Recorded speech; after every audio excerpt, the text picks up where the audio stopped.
वंदे मातरमला विरोध करणं हा मानसिक नक्षलवाद. काँग्रेससह सोनिया गांधींवर मुख्यमंत्र्यांचा हल्लाबोल.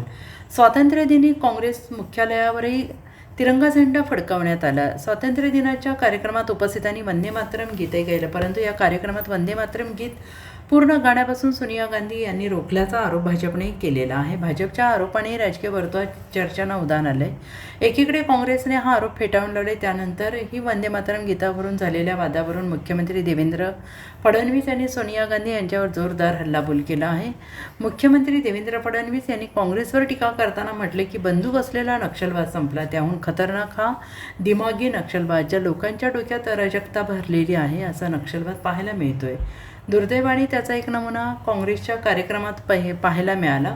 देशाच्या एकूण निर्णयात स्वातंत्र्य दिनाच्या कार्यक्रमात वंदे मातरम वाजवायचं हा निर्णय संविधानाच्या अंतर्गत निर्णय घेतलेला होता. पूर्ण वंदे मातरम वाजवण्यामुळे सोनिया गांधी नाराज झाल्याच्या बातम्या पाहायला मिळत आहेत आणि हा दिमागी नक्षलवाद आहे, ही अराजकता आहे, ही संविधान शक्तीचा अपमान आहे.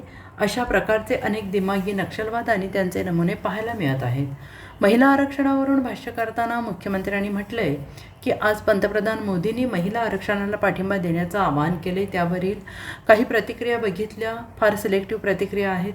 2023मध्ये या विधेयकाला मान्यता होती, त्यावेळी 2 अटी टाकण्यात आल्या: सेन्सस पूर्ण करणे आणि डिलिमिटेशन करणे.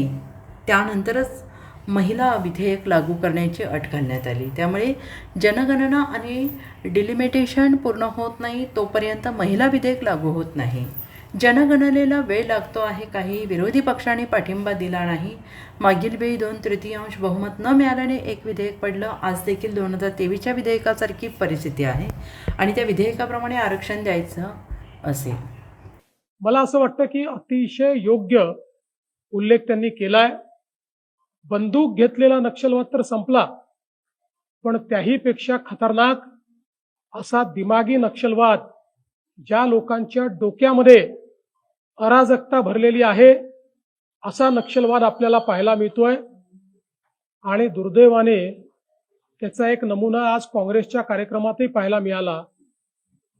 देशाच्या एकूण निर्णयांमध्ये संपूर्ण वंदे मातरम 15 ऑगस्टला वाजवायचं हा देशाच्या संविधानाच्या अंतर्गत दिलेल्या अधिकारात घेतलेला निर्णय असताना पूर्ण वंदे मातरम वाजवलं म्हणून सोनियाजी नाराज झाल्याच्या बातम्या ज्या ऐकायला मिळत आहेत, पाहायला मिळत आहेत, हा दिमागी नक्षलवाद नाही तर काय आहे?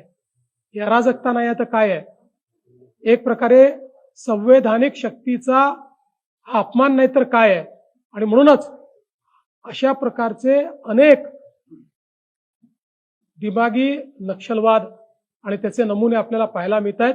त्याच्याशी आपल्याला लढावंच लागेल. Bureau report, SPN Marathi, Mumbai.